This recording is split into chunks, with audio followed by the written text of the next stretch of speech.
Sejam todos muito bem-vindos aqui no Facebook da OAB de Carapicuíba. Nós temos a honra de hoje receber um dos ícones das prerrogativas profissionais da advocacia, o Dr. Alexandre Uguzuco.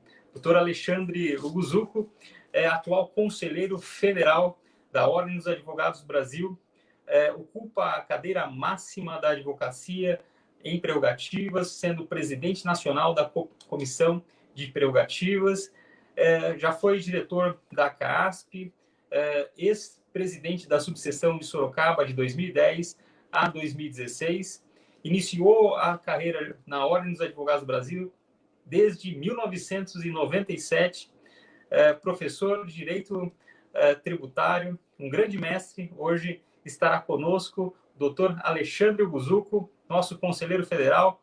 Peço para que ele divida a tela comigo agora. Uma grande honra tê-lo aqui, um dos ícones da advocacia. Seja muito bem-vindo, querido mestre, querido conselheiro. Fique à vontade, a palavra é sua. Boa noite, Paulo Kiss, presidente Paulo Kiss, boa noite, Carapicuíba. Inicialmente, agradecimento pelo convite, muito obrigado pelo convite, pela lembrança, para estar aqui nesta noite falando sobre esse tema de prerrogativas. Ao tempo em que agradeço o convite, parabenizo o presidente e toda a sua diretoria pelo trabalho que vem realizado à frente da representação da advocacia de Carapicuíba. É um papel muito importante. O papel de presidente de subseção é fundamental para o sistema Ordem dos Advogados do Brasil. São os presidentes das subseções aqueles que dialogam primeiro com a advocacia aflita, são aqueles que se põem primeiro a socorrer suas necessidades. Somos nós que enfrentamos nas subseções os problemas de quem advoga com o umbigo no balcão, com o antigo umbigo no balcão, hoje com o umbigo nos teclados ou nas telas dos computadores. Sempre que a advocacia tem algum problema, a primeira tábua de socorro é a subseção, é a presidência da subseção. E, nesse sentido, Carapicuíba está muito bem representada por Vossa Excelência, presidente Paulo, né? E nos conforta saber o trabalho que vem realizando em prol de todos os colegas e colegas desta importante subseção do Estado de São Paulo. Parabéns pelo trabalho, leve meus parabéns a toda a sua diretoria. Em especial, por desafiar este tema chamado prerrogativas. As prerrogativas, em tempos atuais, é um tema que está nas redes sociais diuturnamente. Fala-se muito em prerrogativas da advocacia, mas conhece-se pouco dos procedimentos de defesa das prerrogativas e também do seu conteúdo. Não é poucas as vezes em que se confunde prerrogativas profissionais com má estrutura do Poder Judiciário ou ineficiência do Poder Judiciário. Há quem diga que é problema das prerrogativas, por exemplo, a demora do juiz em sentenciar um processo ou a falta de funcionários em determinada serventia judiciária. Esses problemas da estrutura do Poder Judiciário, embora muito importante para a advocacia, não tem relação com as prerrogativas. Por outro lado, doutor Paulo, também há um certo desconhecimento sobre o conteúdo das prerrogativas elencadas no artigo 7º da Lei 8.906, de 1994. É preciso, cada vez mais, que o sistema Ordem difunda em toda a advocacia esses conceitos. Os conceitos das prerrogativas e, sobretudo, a especificação delas, para que não exista confusão mais na advocacia sobre aquilo a que pertence ou não a esse instrumento de defesa e de garantia do exercício livre da advocacia em todo o território nacional. Também é preciso ter conhecimento, e isto é muito pouco difundido no Brasil, sobre quais as ferramentas de defesa das prerrogativas da advocacia. Diante de uma violação às prerrogativas, o que fazer? Nesse sentido que nós terminamos agora o 9º Encontro Nacional de Prerrogativas, eu quero agradecer a participação do presidente Paulo Kisse e também dos advogados que trabalham com o tema prerrogativas de Carapicuíba. Nós tivemos um colega aí de Carapicuíba muito atuante nos debates que se seguiram nos dias 12, agora último de novembro, no segundo dia do nosso encontro, um colega, agora me fugiu o nome dele, um procurador de prerrogativas de Carapicuíba, de muito saber e que ajudou muito nos debates, muito participativo. Obrigado por cedê-lo. E foi nesse sentido, presidente, que nós colocamos, então, em votação e aprovamos, e vamos encaminhar agora ao Conselho Federal, uma inovadora proposta. Uma proposta de criação. As seccionais estão criando em todo o território brasileiro, nos 27 estados da federação. Alguma delas já tem a iniciativa de criar, já tem tido a iniciativa de criar o que eles chamam de escola de prerrogativas.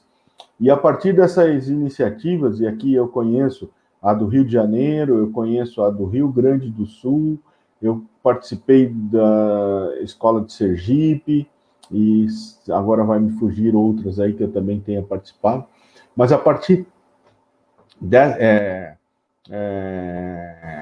Paraíba, a partir da iniciativa dessas seccionais, nós, então, deliberamos encaminhar um pedido ao presidente Felipe Santa Cruz para que crie uma Escola Nacional de Prerrogativas pela ESA Nacional, que crie e estruture diretrizes sobre um curso de prerrogativas. E fomos além, demos um passo além agora no 9º encontro, para dizer também da necessidade de que este curso seja condição de inscrição na Ordem dos Advogados do Brasil. Então, estou dando em primeira mão aos advogados e advogadas de Carapicuíba e de todos os que nos assistem dessa proposta que será encaminhada ao Conselho Federal. Para quê? Para que aquele que queira se inscrever na Ordem dos Advogados do Brasil, qualquer um, quem quer que seja, tenha que apresentar o certificado de conclusão de curso de prerrogativas sob as diretrizes dadas pelo Conselho Federal. Com isso, queremos fazer com que a advocacia tenha um melhor e maior conhecimento sobre esse tema, prerrogativas. A advocacia domine os instrumentos de defesa dessas prerrogativas e que possamos todos, no futuro, ver reduzir as violações que acontecem diuturnamente em nosso país. Quanto mais o advogado, a advogada conhecer das prerrogativas e quanto mais ele estiver preparado para defendê-las, melhor e menor será, menor serão as violações às prerrogativas em todo o Brasil. É uma proposta inovadora que eu trago aqui de primeira mão aos colegas de Carapicuíba. Né? E também vou dizer que as prerrogativas nesse momento no Brasil, elas estão cingidas a este tempo de exceção que estamos vivendo. Tempos de exceção trazidos pela pandemia, tempos em que estamos trabalhando em regime home office e também, né, com o apoio da eletrônica, cada vez mais apoiados na eletrônica para exercer a advocacia. E com isto vieram aqui alguns modelos diferentes, que não estávamos adaptados ou sequer pensávamos na sua hipótese ou possibilidade, como, por exemplo, julgamentos virtuais. Sessões virtuais dos tribunais realizadas pelos tribunais brasileiros. Como esta aqui que estamos realizando, uma palestra virtual, os julgamentos passaram a assumir também este formato e realizados em plataformas eletrônicas. E nós nos adaptamos rapidamente a isso, a advocacia brasileira se adaptou rapidamente a isso, e o problema que encontramos diz respeito à sustentação oral, ao formato de sustentação oral. Entendemos que quando a sustentação oral ela é realizada em tempo real e ao vivo, no curso de um julgamento, nós não temos restrição a esse modelo. Ou melhor, o Conselho Federal não impõe restrição a esse modelo, como a advocacia, de resto, não tem colocado restrições a este modelo. Até porque a sustentação oral à distância, a sustentação oral por plataformas eletrônicas, permite aos advogados o pleno exercício profissional. Para alguns, era muito difícil se deslocar da sua cidade até a sede do tribunal. E agora, com a plataforma eletrônica, essas distâncias foram encurtadas, o que permite, inclusive, os advogados da assistência judiciária a exercer o seu trabalho de forma plena, inclusive nos tribunais brasileiros, coisa que não acontecia no passado. Mas, então, onde é que nós vemos problema? Nós vemos problema, sim, nas sustentações orais gravadas. Ocorreu que o Supremo Tribunal Federal reformou o seu regimento interno para ampliar o que eles chamam de plenário virtual. E nesses plenários virtuais, então, este regimento estabelece que a sustentação oral deve ser enviada previamente em áudio ou em vídeo, portanto, gravada pelo advogado antecipadamente e encaminhada também ao processo antecipadamente. Nós entendemos que isso não é sustentação oral, nós entendemos que isto ele está em desalinhado com a lei e com a Constituição Federal Brasileira. Não é por outro motivo que na última sessão do Conselho Federal da Ordem dos Advogados do Brasil, o Pleno aprovou uma demanda no Supremo para corrigir este problema. Nós não concordamos, como de resto, eu acho que a grande parte da advocacia brasileira não concorda com esta sustentação oral gravada, obrigatória e imposta de forma obrigatória pelos tribunais brasileiros. Sempre que a advocacia concordar com este modelo, e também vemos que em algumas situações ele pode até ser benéfico, porque permite uso de recursos eletrônicos, recursos de informática, recursos de tecnologia usualmente não utilizados nas sustentações orais tradicionais, né? Que o advogado, querendo, pode fazer o uso deste tipo de modelo. Mas imposto obrigatoriamente pelos tribunais, acredito que isto viola a lei e a Constituição. De modo que é preciso uma atuação firme do sistema OAB a combater esse modelo de sustentação oral gravada obrigatória pelos tribunais brasileiros. Um outro ponto que discutimos bastante foi a questão da virtualização dos atos processuais. E aí, duas coisas que têm nos incomodado, que têm incomodado a advocacia brasileira. A primeira é um incômodo geral, a falta de atendimento. Os tribunais precisam regulamentar de forma urgente como os juízes devem atender, como os juízes atenderão a advocacia, no mistério de exercer uma das suas principais prerrogativas, que é acessar os juízes e todas as demais autoridades judiciárias sem cancelos. Está na lei, está no artigo 7º da Lei 8.906, esse direito, o direito de ingressar livremente nas salas e acessar também as autoridades sem nenhum tipo de obstáculo ou de cancelo.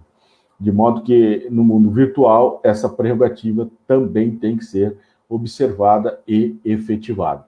Nós já conseguimos uma medida no Conselho Nacional de Justiça, não como almejávamos inicialmente, não como desejávamos do início, de que seria uma resolução, porque a resolução tem caráter obrigatório, tem caráter impositivo. Mas veio uma recomendação para que os tribunais regulamentem este atendimento. Recentemente, uma seccional, a seccional de Rondônia, se eu não estou enganado, conseguiu uma importante liminar no Conselho Nacional de Justiça para que o desembargador daquele estado atendesse a advocacia de forma virtual, porque ele disse, eu não atendo nem presencial e nem virtual. E aí veio uma liminar para que ele passasse a atender pela forma virtual. Enfim, esta é uma boa luta, na medida em que imaginemos que este processo de virtualização seja um processo sem retrocesso, um processo irreversível. Se ela veio para ficar, é importante que as prerrogativas da advocacia sejam absolutamente, integralmente respeitadas neste modelo de virtualização.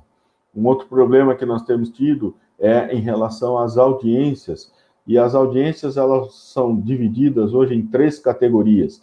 A primeira é a audiência presencial, aquela tradicional que nós já conhecemos, em que as partes, seus advogados vão aos fóruns da justiça e lá realizam, diante da presença física do magistrado, o ato processual, as audiências.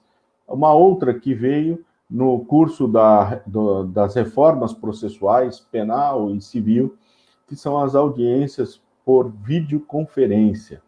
Audiências por videoconferência, em que tem o formato em que as pessoas são ouvidas em salas instrumentalizadas e coordenadas e monitoradas pelo Poder Judiciário, em que a pessoa ela vai a um determinado local apontado pelo juiz e lá presta o seu depoimento.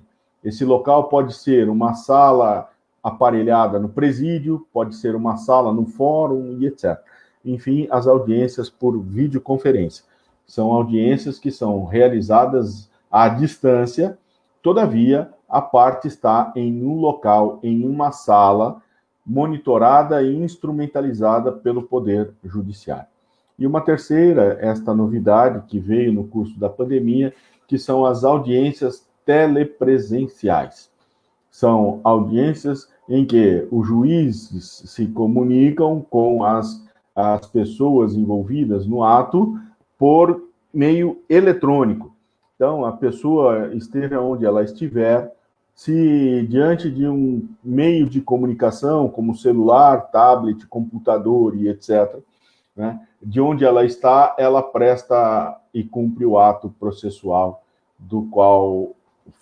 para o qual foi requisitado pelo magistrado as audiências telepresenciais, e é nesse ponto que eu tenho ainda sérias dúvidas sobre a validade deste modelo. Não da validade prática do modelo em si, mas da validade jurídica, porque nós não temos na legislação processual, nem a penal, nem a civil, normas específicas sobre este tipo de audiência, a audiência telepresencial. E ela veio agora em resolução aprovada na semana passada pelo Conselho Nacional de Justiça. E, de pronto, posso afirmar que meu entendimento pessoal é de que falece competência ao Conselho Nacional de Justiça para editar normas processuais no Brasil. O Conselho Nacional de Justiça, penso, não tem poder para inovar em matéria processual, criando, por resolução de sua autoria, regras sobre audiências telepresenciais. Essas audiências podem ser boas e podem ficar entre nós, mas eu acredito que devem ser inseridas no ordenamento jurídico por ato próprio, segundo determina a Constituição Federal do Congresso Nacional.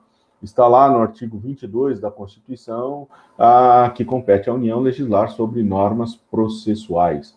Portanto, inovações em matéria processual só por meio de lei formalmente aprovada pelo Congresso Nacional e não por resolução do Conselho Nacional de Justiça. Eu quero acreditar, e acredito nisso, estou convicto, teoricamente, de que quando o Conselho Nacional de Justiça se pôs a regular as audiências telepresenciais, ele foi além da marca que lhe autoriza a Constituição Federal. Ele foi além de suas competências constitucionais.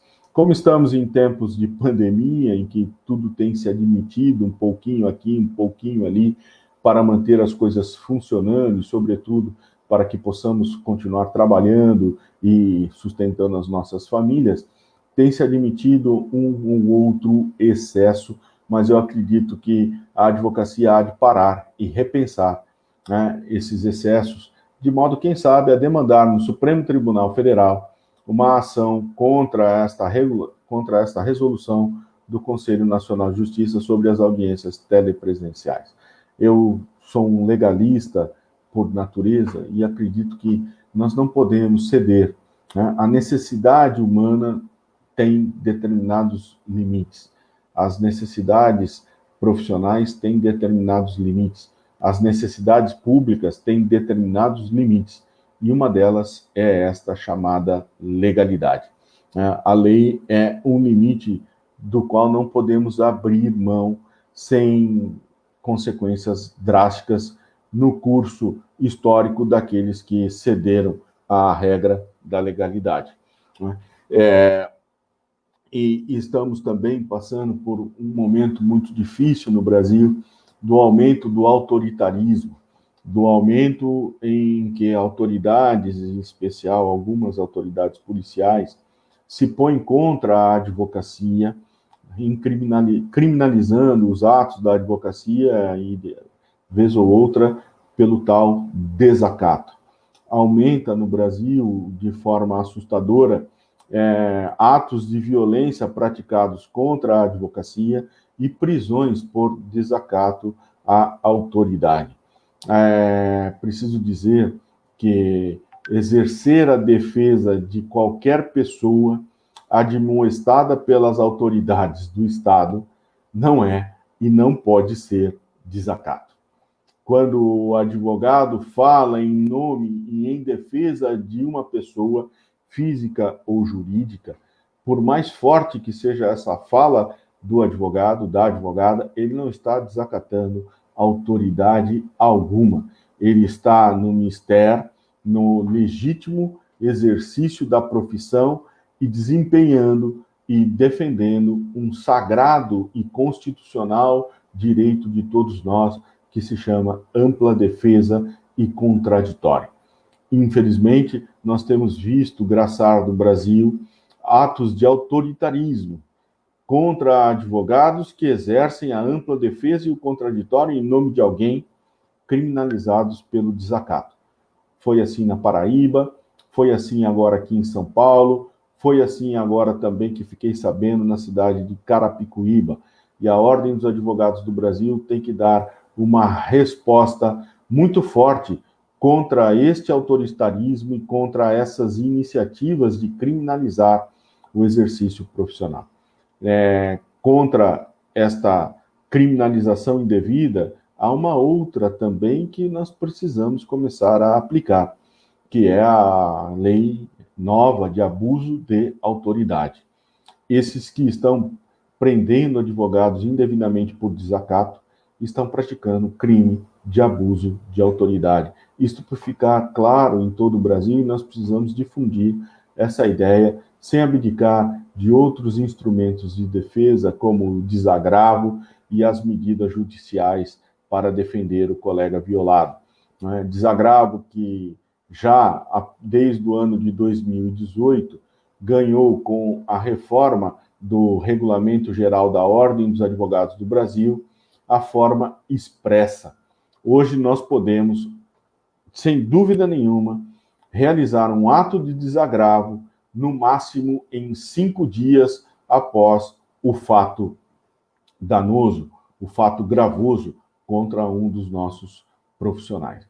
Vi acontecer isso na Bahia, vi acontecer isso na Paraíba, participei de desagravo expresso na Bahia, participei agora na Paraíba, e nós precisamos avançar muito neste modelo no Brasil. Desagravo tardio não é desagravo.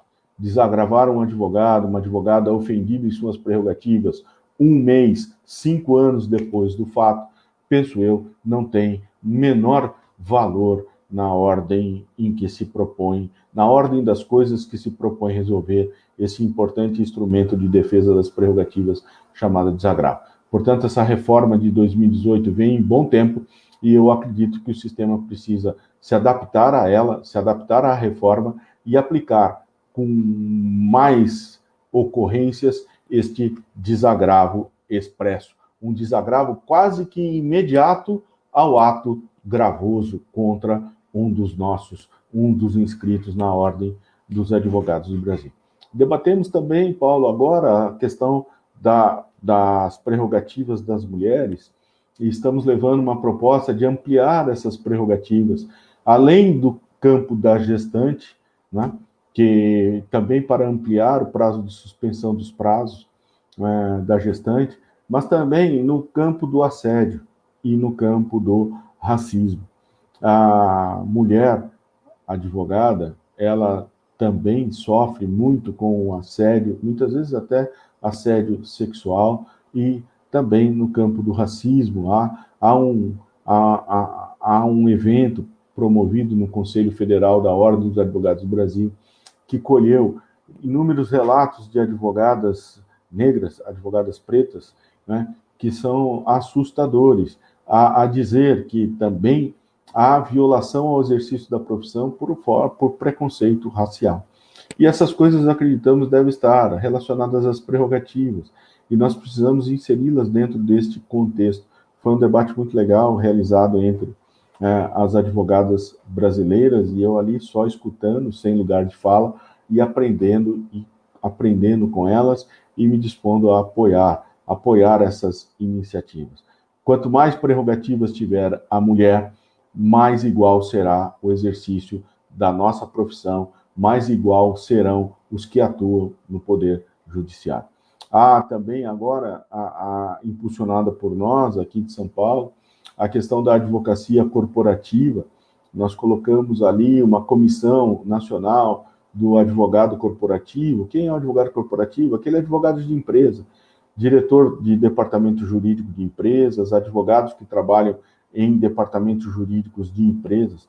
Nós vimos graçar no Brasil inúmeras operações policiais contra esses profissionais, colocando em dúvida as suas prerrogativas. Para defender melhor as prerrogativas dessa categoria de profissionais, incentivamos a criação dessa comissão, e também estamos encaminhando ao Conselho Federal um projeto específico de provimento para reafirmar que as prerrogativas de todos os advogados, elas são únicas e não ganham distinção.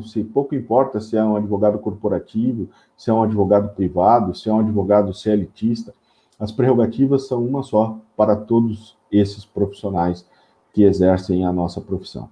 Nós também agora fizemos aprovar um projeto de minha autoria e de autoria do secretário-geral do Conselho Federal, Beto Simonetti, um provimento muito, muito, muito importante para os tempos de hoje, um provimento do Conselho Federal que deita regras sobre como o sistema deve atuar em caso de crimes contra as prerrogativas profissionais e invasão de escritórios e prisões de advogados. Sabemos que quando há buscas e apreensões em escritórios de advocacia, a ordem deve acompanhar. E agora este acompanhamento se dará de forma padronizada, ou pretendemos que seja assim, em todo o Brasil, cumprindo-se as determinações deste provimento, que traz, inclusive, dever poder daqueles que acompanham, em nome da ordem, essas iniciativas estatais, de identificando irregularidades, promover denúncias por abuso de autoridade e etc. O advogado é inviolável no exercício da sua profissão, assim deve se manter para que seja definitivamente livre, como preconiza a Constituição e como estabelece a lei que rege a nossa profissão. Já era em bom tempo aqui nós tivemos já foi em bom tempo a iniciativa deste provimento, tendo em vista a aprovação da lei de abuso de autoridade, a aprovação desta lei que cria os crimes contra as prerrogativas profissionais e do aumento constante de violações das advocacias brasileiras, com busca e apreensões e prisões dos nossos profissionais. Enfim, há um rol enorme de trabalho pela frente.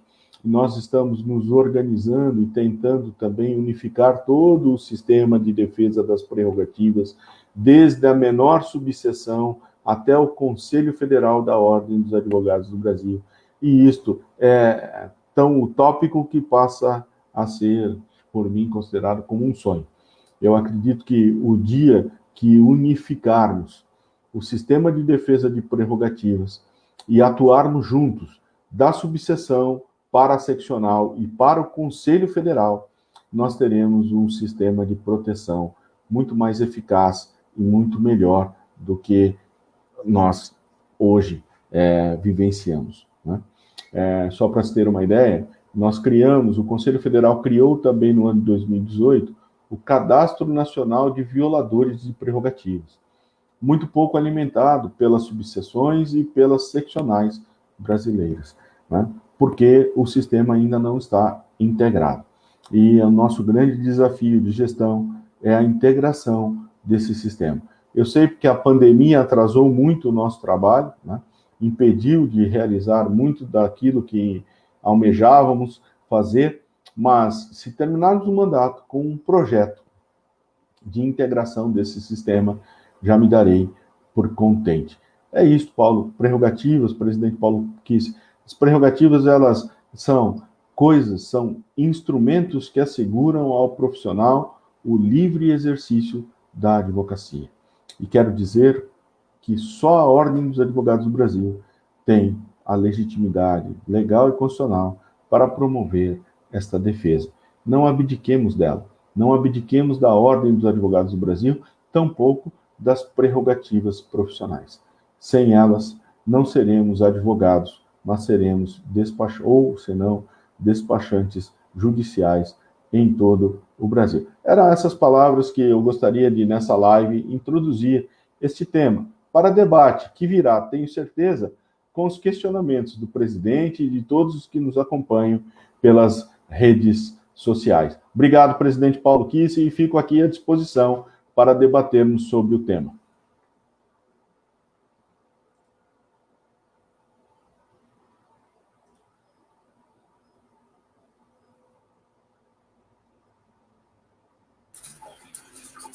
Doutor Alexandre, eu peço só um momento que eu acredito que o doutor Paulo caiu. Vamos lá, eu aguardo, sem problema.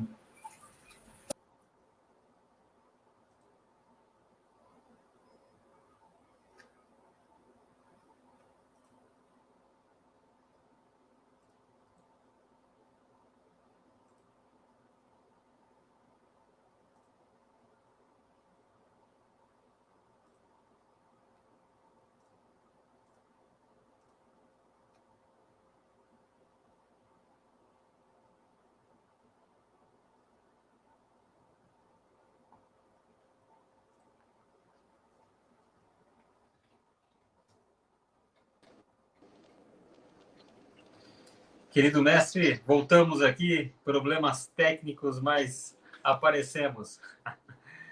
Quero, primeiramente, parabenizar Vossa Excelência pela explanação do tema tão importante para a advocacia. E a primeira pergunta que surge aqui é o uso de algemas. O advogado, eventualmente, numa prisão, como que ele deve se portar nesse posicionamento, muitas vezes truculento, do agente policial que deseja, às vezes, humilhar o colega, colocando as algemas nele para conduzir de forma coercitiva até a delegacia. Então, Paulo, eu acho que nós temos que discutir uma questão precedente à algema, né? Qual é a questão precedente? O advogado não pode ser preso, salvo por crime inafiançável, né? Então, quais são as possibilidades de prisão em flagrante delito do advogado?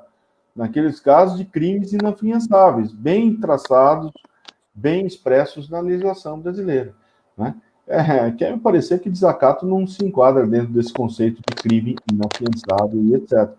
Portanto, se o advogado não pode ser preso, sequer ele pode ser algemado, né? Como temos visto acontecer no Brasil pelas redes sociais, pelas imagens exibidas pela rede social. Então, aí há um duplo excesso da prisão agravada pela força das algemas e outros recursos de polícia utilizados no Brasil. Então, eu acredito que aí há um duplo excesso. O advogado não pode ser preso, como também não pode ser algemado, né? Ele pode ser levado contra ele uma notícia crime para a abertura de inquérito? Pode, mas preso não pode por expressa disposição legal, artigo 7º do Estatuto da Ordem dos Advogados do Brasil, da Lei 8.906. Perfeito. E no caso talvez seja uma coisa mais redundante essa questão, mas eu vou também fazer, diante da explanação de Vossa Excelência, a questão da condução do advogado na viatura policial. Como que essa condução deve ser realizada? Então, desde que... volta à questão, Paulo, né? O advogado não pode ser preso salvo por crime inafiançável. Se for prática de crime inafiançável, os instrumentos e os aparatos policiais de prisão se justificam. Quando não se tratar de crime inafiançável, nada se justifica. Nem a questão das algemas, nem a condução em viaturas policiais e etc. Porque não cabe prisão em flagrante delito. Né? Daí teria que fazer um pedido de prisão processual. Né? Prisão temporária, prisão preventiva, e aí deveria demandar uma ordem, uma autorização do juiz para que isso aconteça, e se o advogado resistir, aí impõe-se a força. Mas aquela prisão em flagrante, realizada por autoridade policial, nas ruas das nossas cidades, só para os crimes inafiançáveis. Né? Para os outros crimes, isto absolutamente não pode acontecer. O advogado não pode ser preso, portanto, não pode ser conduzido à delegacia de polícia por autoridade policial alguma. Né? Então, crime inafiançável, cabe prisão em flagrante, cabe todo o aparato de força contra o acusado pela prática desse crime, inclusive o advogado. Crime afiançável, crime passivo de fiança, o advogado não pode ser preso, né? Salvo por prisão determinada por ordem judicial, naqueles casos em que o Código de Processo Penal autoriza prisão preventiva, prisão temporária, enfim, né? Aquelas prisões processuais. Prisão em flagrante não cabe. Esta condução coercitiva do advogado preso em flagrante delito por desacato é, senão, fato típico de um crime maior chamado abuso de autoridade. Uma outra questão, também de forma redundante, mas que nós presenciamos aqui em Carapicuíba, teve uma advogada que, inclusive, foi objeto de desagravo na Conferência Nacional da Advocacia, uma advogada que estava participando de audiência, realizando audiência, e ela foi presa, né, no fórum, né, conduzida para a delegacia. Isso saiu na Globo, saiu em todas as mídias, teve um desagravo logo em seguida ao fato. Mas o que o juiz justificou em determinado momento, ele disse assim, que a advogada não estava no exercício profissional. Não estava no exercício profissional. E aí a pergunta que surge é a seguinte, né? O juiz, ele é juiz a todo momento, né? E ele vai ter sua prerrogativa assegurada a todo momento. O promotor é promotor a todo momento e vai ter sua prerrogativa assegurada a todo momento. E o advogado, ele vai ter sua prerrogativa assegurada a todo momento, ou somente quando estiver em atividade profissional? E como a gente vai identificar, se essa for a questão, como a gente vai identificar que ele está em atividade profissional? Porque se for esse entendimento, a gente vai ter muita dificuldade para ficar classificando. Aqui o advogado está em atividade profissional, aqui já não está mais. Né? Então, eu gostaria da explanação de Vossa Excelência sobre esse tema. Vamos lá, Paulo. O juiz, ele é juiz no fórum, né? Promotor é promotor de justiça na promotoria, no fórum. O juiz não é juiz quando está dirigindo o seu veículo, por exemplo, é um cidadão, né? O juiz não é juiz quando ele está num restaurante, ele não é juiz quando está no aeroporto, ingressando para viajar e etc. Né? Então, nós temos que fazer essas distinções todas. Né? O juiz não é juiz 100% do seu tempo. O juiz não é juiz quando está com a sua esposa, com os seus filhos, ou a juíza com o marido, com os filhos, etc. Os juízes são juízes naqueles atos em que a lei lhe atribui competência para tal, assim como nós advogados. Né? A figura do advogado é fácil de reconhecer. Né? uma terceira pessoa interposta que faz em juízo pedidos em nome de alguém. Então, existe um advogado, existe um cliente, e ali se estabelece uma dialética própria do ius postulandi, etc. O advogado é aquele que postula em nome de outro, né? Pode existir alguma confusão quando o advogado quer fazer a sua defesa em causa própria, né? Mas também não é difícil de se distinguir nesse caso, porque ele diz em juízo, no processo, que ele realizará a sua defesa em causa própria, né? Se ele não fizer isso, ele está ali como parte e não como advogado, né? Não pode existir oportunismos, né, de ora ser parte, ora ser advogado. Desde o início do processo, há de se declarar, né, se ele está como parte ou se ele está como parte e também autuando em autodefesa, realizando a sua autodefesa. Então, isto se chama boa-fé processual, né? Eu não me lembro do caso que você se referiu, né? Você se referiu. Então, e aí são muitos casos que aparecem no Conselho Federal, eu não vou lembrar especificamente desse caso em si, portanto, se eu comentar aqui, eu vou praticar algum delito. Mas é simples, basta que o advogado declare que está realizando a sua autodefesa, né, advogando em causa própria, que ele será advogado e terá todas as prerrogativas estabelecidas pela lei. Mas é bom que ele declare isto ao juiz como questão de boa-fé, Paulo. Certo. E no caso, doutor Uguzuko, em eventual diligência, onde não exista nenhum tipo de procuração naquele momento, ou geralmente naqueles entraves na delegacia, né, quando ainda não se tem procuração lançada aos autos, e aí, essa questão aí, e eventualmente se ele estiver sim em causa própria, isso torna um pouco mais difícil essa colocação dele como atividade profissional, como detentor de prerrogativas? Acredito que não, presidente. Basta uma declaração, né? Basta uma petição esclarecendo isso, né? Que ele se diz, eu sou parte investigada no inquérito, por exemplo, e vou realizar a minha autodefesa.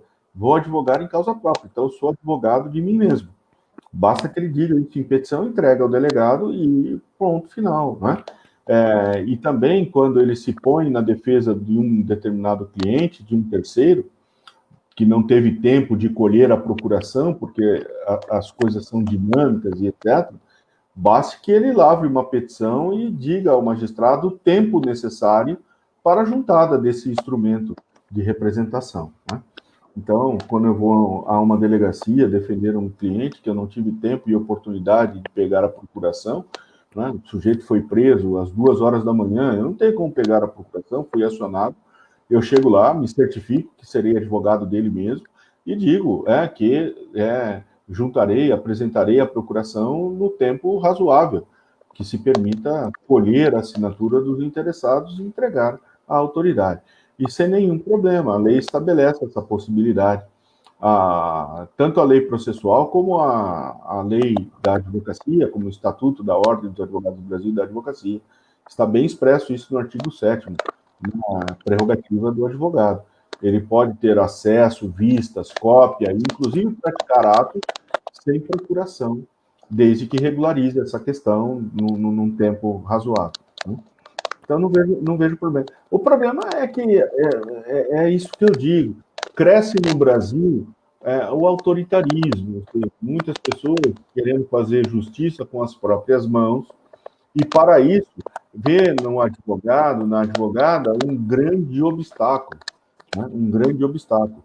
Então, aqueles que desrespeitam a advocacia, eles não estão desrespeitando somente o advogado, eles estão desrespeitando o Estado democrático de direito, a ampla defesa, o devido processo legal, o contraditório.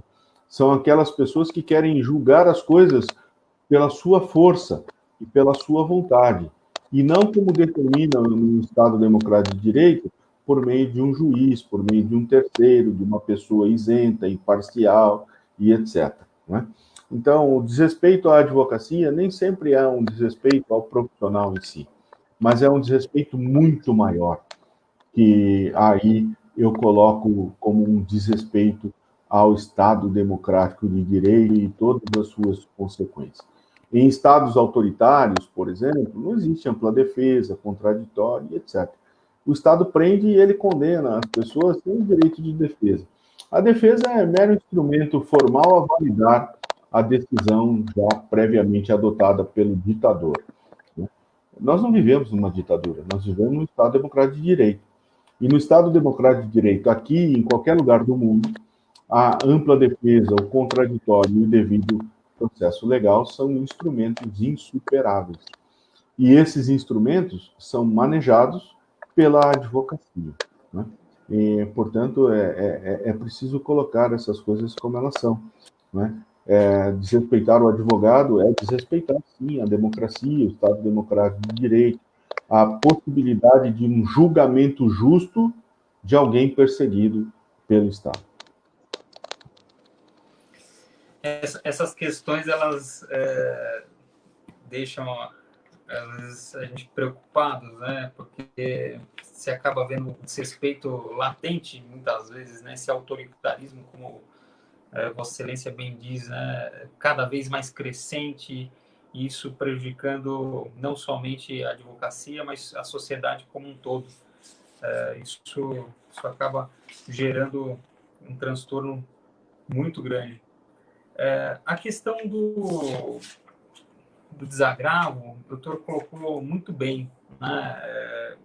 E eu não sei se isso é uma lenda que me falaram e eu acreditei uma certa vez, mas gostaria até de, doutor, me dizer, explicar também um pouquinho para a advocacia aqui, a autoridade que sofre o desagravo, né, ela fica impedida de ingressar nos quadros da advocacia ou não? Não, a rigor não, né? A rigor não. O desagravo em si não impede ninguém de ingressar no exercício da advocacia. O Brasil hoje, a advocacia brasileira hoje, discute, por exemplo, a inscrição do ex-juiz Sérgio Moro em seus quadros. Né? Acabou de ser inscrito na Ordem dos Advogados do Brasil, já está trabalhando como advogado, inclusive jornais desse final de semana nos dão conta aí que já foi contratado para dar pareceres e etc. Né? Mas também é bom dizer que o ex-juiz Sérgio Moro nunca foi desagravado pela Ordem dos Advogados do Brasil. Né? Embora se fale muito de desrespeito às prerrogativas por esse magistrado, por esse ex-magistrado, eu, ao menos, não encontrei nenhum processo formal contra ele de desagravo na Ordem dos Advogados. Existe um pedido que foi arquivado por ausência de provas. Né? Então, o desagravo, mas mesmo que fosse, o desagravo em si não impede a inscrição de nenhuma autoridade. O que pode impedir, sim, é o fato constitutivo do desagravo. Tamanha a violência da agressão proferida contra o advogado, contra a advogada, aquilo pode retirar do postulante ao ingresso na Ordem dos Advogados o que a lei chama de idoneidade. Para se inscrever nos quadros da Ordem, o cidadão tem que ser idôneo, tem que ter idoneidade. Então, dependendo da violência que alguém desfira, pratique contra o advogado, esta violência pode, no futuro, ser considerada como um ato de inidoneidade a impedir a pessoa de se inscrever nos quadros da Ordem. Por isso que nós criamos esse Cadastro Nacional de Violadores de Prerrogativas, para que todo o desagravo seja registrado nesse sistema e que no futuro, quando esta pessoa for pedir inscrição na Ordem, os diretores, os gestores da Ordem tenham condições de conhecer o fato praticado e verificar se aquele fato é de tal gravame, de tal monta grave, que possa retirar a idoneidade do postulante à inscrição na Ordem. Então é isso, né? O desagravo em si, ele não impede ninguém de se inscrever. O que pode impedir, sim, é o fato, né? Se de tal forma grave, ele retira a idoneidade, ou ele pode caracterizar a pessoa como inidônea, e aí sim, o estatuto, ele impedir, ficar impedida essa pessoa de se inscrever nos quadros da Ordem dos Advogados do Brasil.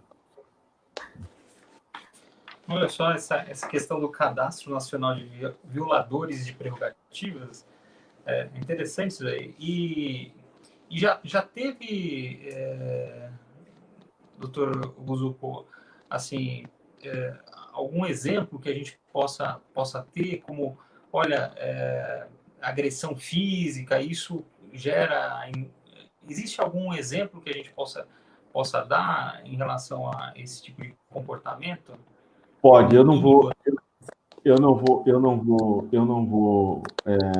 porque os processos são sigilosos, né? Mas existem casos, sim, de seríssimas agressões verbais, violações físicas e etc., e que levam ao cadastro e fica lá registrado, né? Então, aqui o presidente Caio Augusto, ele deu uma orientação correta para o presidente da comissão de inscrição, que é o doutor Delgado, inclusive aqui da minha cidade, Sorocaba, o conselheiro Antônio Carlos Delgado Lopes, né, para que se consulte esse cadastro, né, quando e antes de deferir a inscrição ou não. Então, está lá, né? O doutor Delgado sempre anda oficiando o Conselho Federal, pedindo informações, se há contra determinada pessoa, né, algum registro lá no Conselho Federal, no Cadastro Nacional de Violação de violadores de prerrogativas. Isso é muito interessante. Uma iniciativa muito importante do nosso presidente Caio Augusto aqui.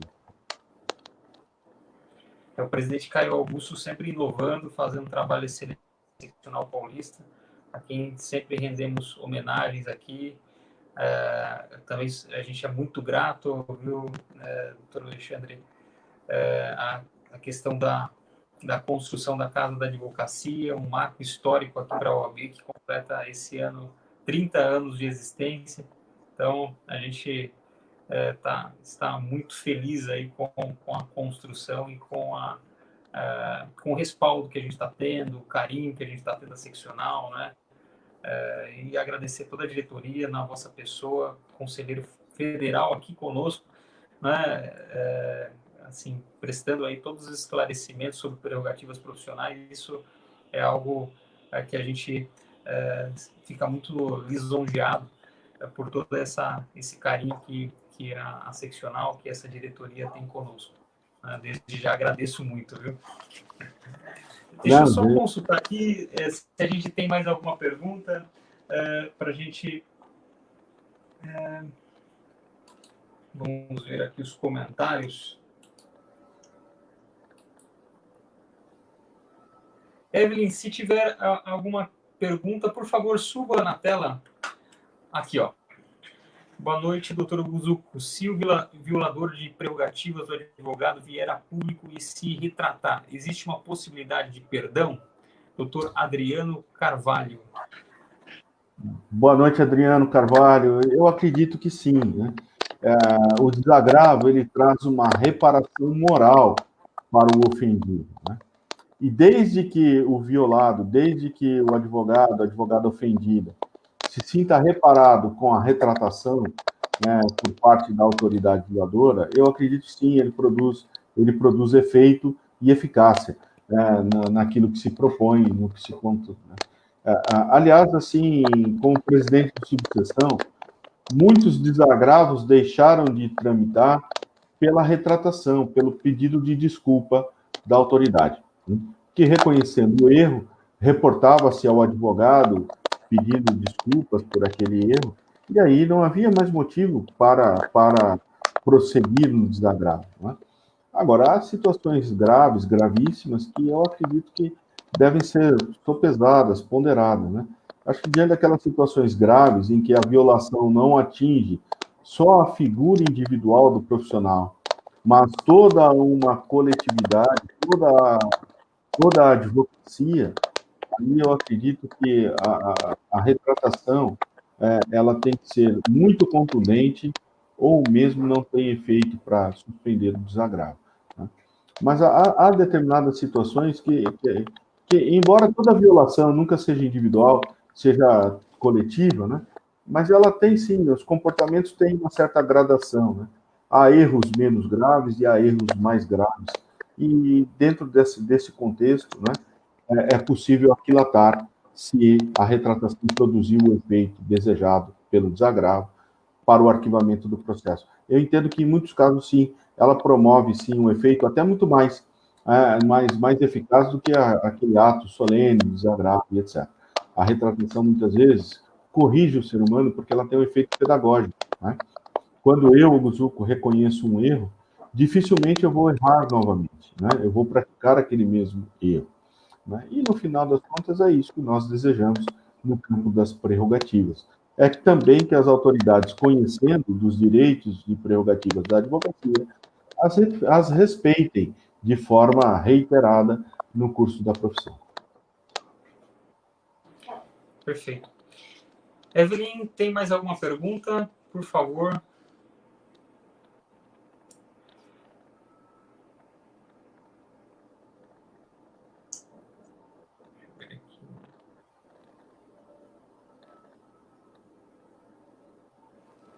Eu acho que estamos aí, podemos já iniciar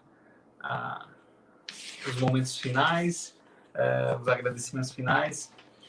Muitas perguntas aqui foram encaminhadas aqui para a gente de forma individual.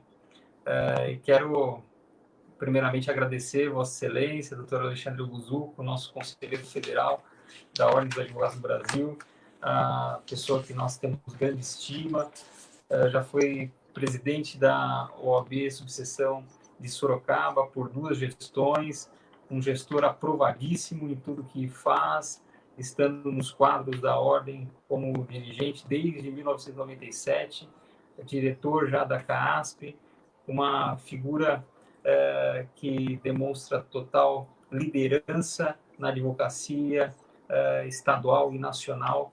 Uma grande honra ter Vossa Excelência aqui conosco. Não existe palavras para exteriorizar a devoção de Vossa Excelência e ter aceito esse convite para estar aqui na nossa subseção. Desde já, recebam nossos cumprimentos da advocacia de Carapicuíba e toda a diretoria. Muito obrigado. A honra é minha, Paulo, e eu quero encerrar dizendo que nós precisamos cada vez mais nos reinventarmos diante de tudo que está acontecendo nas redes sociais. Tem uma pergunta aí, doutor Alexandre Guzuco, um estudante de advocacia pode ameaçar uma pessoa na rua? É essa a pergunta? Eu não entendi bem a pergunta. Eu acho que essa pergunta, eu vou deixar a Vossa Excelência responder. Eu vou convidá-los todos para participar conosco no dia 28 com a subseção de Guarulhos. A subseção de Guarulhos está promovendo um evento para os acadêmicos de direito. Né? Então, lá nós vamos discutir as prerrogativas do estagiário, as prerrogativas do estudante estagiário de direito. Né? Assim, a rigor, nenhuma pessoa de rua pode ameaçar o advogado, nem o advogado pode ameaçar uma pessoa de rua. Eu acho que nós precisamos estabelecer um respeito no tratamento. Né? Não queira para o outro o que você não deseja a si mesmo. Então, eu acredito que nós devemos nos respeitar reciprocamente. Né? E aí vem uma outra, o direito do réu responder apenas às perguntas do advogado é também uma prerrogativa do advogado. Quando o magistrado serve prerrogativa, o que fazer? Adriano Carvalho, essa é uma pergunta que vem no bojo agora das reformas processuais. Né? É uma novidade no sistema, os juízes precisam cada vez mais conhecer essas novidades, e o papel da advocacia é muito importante para difundir esse conhecimento na magistratura. Observe que somos nós, advogados e advogadas, que estamos ensinando aos juízes esse novo modelo. E muitos ainda não conhecem, muitos desconhecem. E muitos não concordam também com essa alteração legislativa. Né? Mas acima dos juízes estão as leis. Então, o que nós devemos fazer? nós devemos utilizar de todas as ferramentas necessárias para reformar decisões que contrariam esta nova medida legal. Desde os recursos processuais cabíveis, e se identificarmos violações de prerrogativas, também a utilização das ferramentas de defesa das prerrogativas, como mandado de segurança, correição parcial e etc. Ora, essa é uma pergunta muito importante, é uma novidade. Os juízes não estão afeiçoados a essa novidade.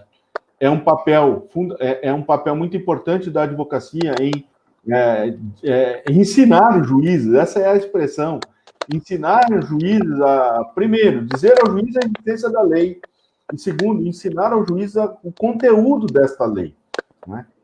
A advocacia que está na frente de batalha, teria papel fundamental também as universidades, a ciência, a publicação de artigos, de livros sobre isso, cada vez mais importante também, né? O parque editorial brasileiro vai desaparecendo e nós vamos ficando só com as redes sociais e com aqueles tais de 200 caracteres, né? E aí o advogado é fundamental, né? Se a ciência não produz resultado, quem há de fazê-lo na prática é o advogado por meio da tecnologia. O advogado é um tecnólogo do direito, né? É aquele que, na prática, vai consertando as coisas. E consertar aí significa ensinar o juiz. Agora, o que fazer quando o juiz não entende ou não quer respeitar a lei? Os recursos cabíveis. E aí nós temos que dominar todas as técnicas recursais possíveis e imagináveis para que esse texto de lei seja efetivado no Brasil. Sem o que, ele se perderá no tempo e continuaremos com aquele modelo antigo, em que o juiz é o senhor da audiência, é o dono da prova, só ele faz as perguntas que ele quer fazer e as partes assistem. Né? Não é mais assim, isso foi mudado. Você fez uma excelente pergunta. O que nós devemos fazer? Estudar, ensinar juízes. E quando o juiz não quiser cumprir, temos o domínio dos recursos e das ferramentas recursais para manejar e consertar, reparar aquele ato. Não sei se tem mais perguntas, Paulo. Deixa eu perguntar. A Evelyn. Aqui, olha só. Dr. Stasis Zeglenaites Júnior, nosso eterno presidente da OAB de Carapicuíba, gestor por três vezes aqui, faz a pergunta sobre o abuso de autoridade. É um prazer vê-lo aqui virtualmente, né? Estivemos juntos presencialmente. Uma satisfação falar com você, meu amigo. Eu acho que essa é uma questão que, assim, né? Nós fizemos agora, nossos encontros de prerrogativas, era limitado a 40 pessoas lá no Conselho Federal. Agora nós decidimos abrir e colocá-lo na internet. E num dia só nós alcançamos uma marca impressionante, de 4.000 pessoas. Eu, como presidente de subseção, sempre que trazia uma palestra de prerrogativas, aqui em Sorocaba, com 6.000 advogados, tinha lá 3, 4, quando muito 15 pessoas assistindo. Até desestimulava falar sobre prerrogativas, né? Quando se faz palestra, por exemplo, de constelação, faltam cadeiras no auditório. Mas quando se faz palestra ou curso sobre prerrogativas, aquelas poucas pessoas presentes. E agora, pela internet, nós tivemos uma surpresa. Existia um certo receio de não ter público. Nós tivemos 4.000 pessoas acompanhando num só dia, né, o evento de prerrogativa. Eu acho que a OAB precisa mesmo utilizar essas ferramentas, criando escola, congressos, seminários, deixando esse material gravado nas redes para divulgação e etc.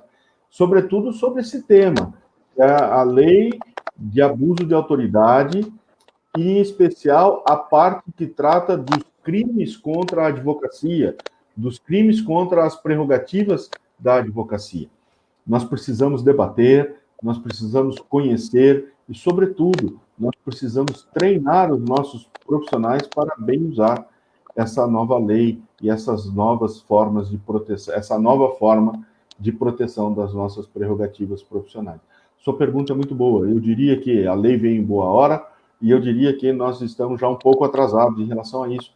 Nós precisamos fazer um grande número de debates sobre essa lei, sobretudo para treinar os nossos profissionais a bem utilizar esta lei.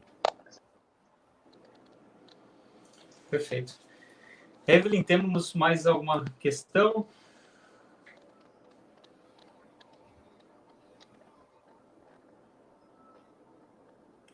O doutor Adriano Carvalho agradecendo, parabenizando o doutor Guzuco pela excelente palestra, doutor Almir parabenizando pela excelente palestra, segurança no tema, nosso querido presidente, eterno presidente, doutor Stassi, também parabenizando o doutor Guzuco pela condução dos trabalhos, e agradecendo mais uma vez, doutor, nossa presidente da Comissão de Ética e Disciplina, a doutora Márcia Varoli, parabenizando a explanação, o orgulho da nossa subseção de Carapicuíba.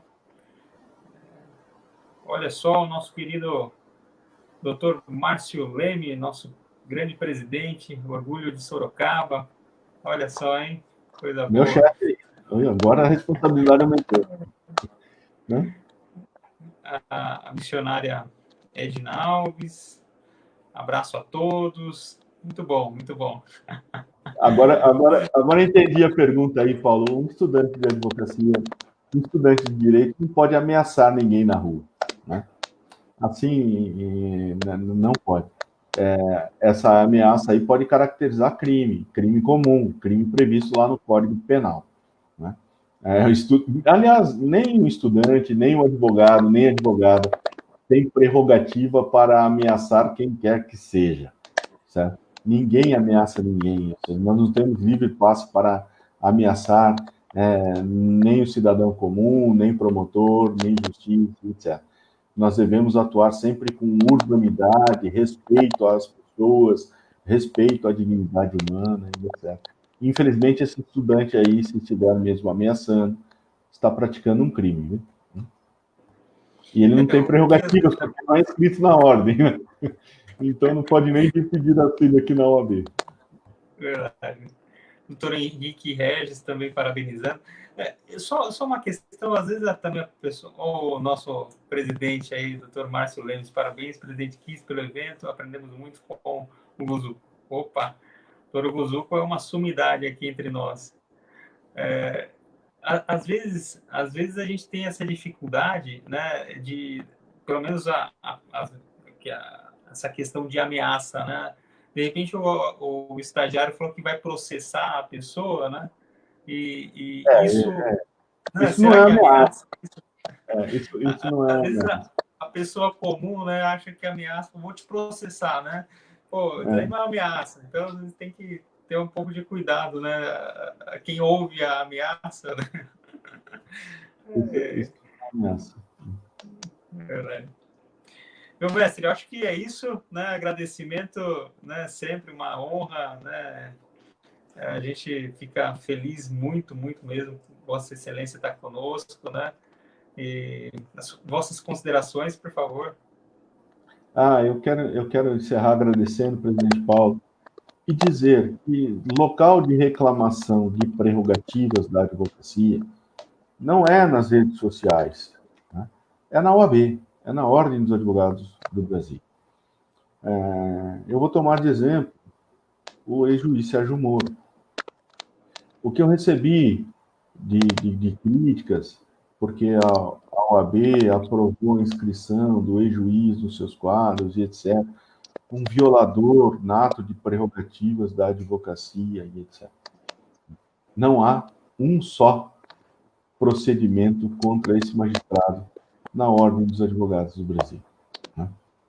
Muito se falou nas redes sociais, mas nada no órgão oficial que apura as violações que é a Ordem dos Advogados do Brasil. Não adianta ficar reclamando nas redes sociais. Isto não lhe trará reparação e tampouco impedirá que as autoridades que violam as prerrogativas continuem como tal, não é? Prerrogativas é como um processo crime, na verdade. é preciso chegar na ordem duas coisinhas, né? Prova da materialidade da autoria. Qual foi o fato, onde ele ocorreu, em que horário ele ocorreu e quem o praticou. São coisas importantes para que a ordem possa atuar, e atuar bem na defesa das prerrogativas profissionais. Sem isso, 99% das reclamações que a ordem oferta contra os violadores de prerrogativas são arquivadas por ausência de prova. Não cabe no campo das prerrogativas omissão de quem quer que seja, nem do advogado violado, nem da sua instituição. Hoje nós temos uma impressão de que o debate das prerrogativas ele foi desviado para vídeos em redes, postagens em redes e etc. Isso só tem fortalecido quem viola as prerrogativas, porque não é um meio tradicional, oficial e competente para reparar as violações. Essas violações elas devem chegar à Ordem dos Advogados do Brasil com a maior rapidez e precisão possível, e precisão sobre a descrição do comportamento e identificação da autoridade, para que a advogada e advogado, a Ordem dos Advogados, possam adotar as medidas adequadas a defender a advocacia. Não é em rede social que se defende a advocacia, é através dos meios e instrumentos legais postos pelo ordenamento jurídico. É salutar que alguém vá e crie um canal no Facebook, no YouTube, para bradar contra o autoritarismo. Mas isso não trará reparação. E isso não promoverá as correções que se deseja com aquele ato de difusão, né? Com aquela difusão da informação pelas redes sociais. O que nós queremos e desejamos é que os advogados conheçam cada vez mais os instrumentos de defesa das prerrogativas que não são redes sociais. Não é fazendo show midiático que nós vamos corrigir e reparar esse estado de coisas que nós vivemos. O show midiático nos sensibiliza, mas para além da sensibilidade, é preciso que a ordem receba informações precisas do fato. E, sobretudo, informações de quem foi violado. Não basta buscar um ou outro canal no YouTube, no Facebook, no Instagram. É preciso buscar também a Ordem dos Advogados do Brasil. Uma folhinha, né? Dando o fato, um parágrafo sobre a descrição do fato, o dia da ocorrência do fato e o horário da ocorrência e quem praticou esse fato, já é o suficiente para que a ordem atue. E atue de maneira eficaz, a fim de que obtenha decisões correcionais positivas. Né? Não como no passado, não muito distante, foi de 99% arquivado por falta de provas. Isso é muito importante, porque o advogado, ele cada vez mais vai cristalizando uma ideia de que ele não precisa da ordem, ele não precisa denunciar a ordem. Ele vai compreendendo, e algumas pessoas nas redes sociais têm contribuído para cristalizar essa compreensão de que a ordem é uma instituição onipresente. Está em todos os lugares, em todos os tempos e conhece tudo, né? Como se fosse uma deusa. Né? A ordem não é isso, a ordem é formada por pessoas humanas, por pessoas limitadas e etc. Né? E precisa, sim, da contribuição da advocacia violada para atuar na defesa das prerrogativas. Muitas vezes, vídeos em redes sociais são reverberados. Né? Outro dia me mandaram um vídeo, Dudu, que você vai tomar providência de 4, 5 anos atrás, né? E aquilo viraliza novamente, tudo de novo, né? De um fato de 4, 5 anos atrás. Muitos desses vídeos que nós recebemos, como este agora, do advogado que foi obrigado a realizar uma audiência no leito de hospital, respirando sob aparelhos, que chegam imediatamente ao nosso conhecimento, nós instauramos os procedimentos e damos andamento às medidas. Né? Mas há determinadas situações que não é possível fazer, né? Porque ou o advogado não quer denunciar, ou se contenta apenas com essa propagação, com esse show midiático hoje que vem sendo produzido pelas redes sociais. É uma forma nova que nós precisamos nos adaptar a ela, né? Mas ainda assim, para satisfazer os órgãos correcionais, sem a prova da materialidade e a prova da autoria, muito pouco se pode fazer contra os violadores. Por isso que é importante que o advogado ele busque os instrumentos de redes que ele queira buscar, mas, sobretudo, concomitantemente, procure também a ordem dos advogados do Brasil. É ela que defende as prerrogativas. É ela a parte legitimada a defender as prerrogativas e ela precisa de você, advogado, que, da mesma forma que levam essas informações de violações para redes sociais, também o façam na mesma velocidade, na mesma intensidade para a Ordem dos Advogados do Brasil. Confie na Ordem, ela defenderá intransigentemente as suas prerrogativas do IAPOC ao Chuí. Era isso, Paulo, que eu queria deixar como uma mensagem, né? Local de denúncia contra violações de prerrogativas é na Ordem dos Advogados do Brasil e não nas redes sociais. As redes sociais podem trazer uma potência desses tempos modernos, mas a solução para o problema, a solução efetiva para o problema está na instituição de representação da advocacia, chamada Ordem dos Advogados do Brasil. Muito obrigado, Paulo. Estou à disposição da sua diretoria e de toda a advocacia de Carapicuíba e espero revê-los em breve, pessoalmente, né, com o fim desta pandemia. Oremos todos para que esses tempos difíceis de pandemia passem e que possamos retomar a normalidade do nosso convívio social, em especial este convívio tão afetuoso que se estabelece entre os gestores de ordem, como vimos acontecer no Colégio de Presidentes de Atibaia, no ano de 2019, de outubro, que teve uma participação muito marcante do presidente da OAB de Carapicuíba, Dr. Paulo Kiss. Até uma próxima oportunidade que eu espero presencial. Presidente Paulo, muito obrigado. Opa, uma grande honra, querido mestre. Estamos juntos. Obrigado pela explanação. Forte abraço. Até a próxima. Tchau, advocacia. Tchau, até a próxima.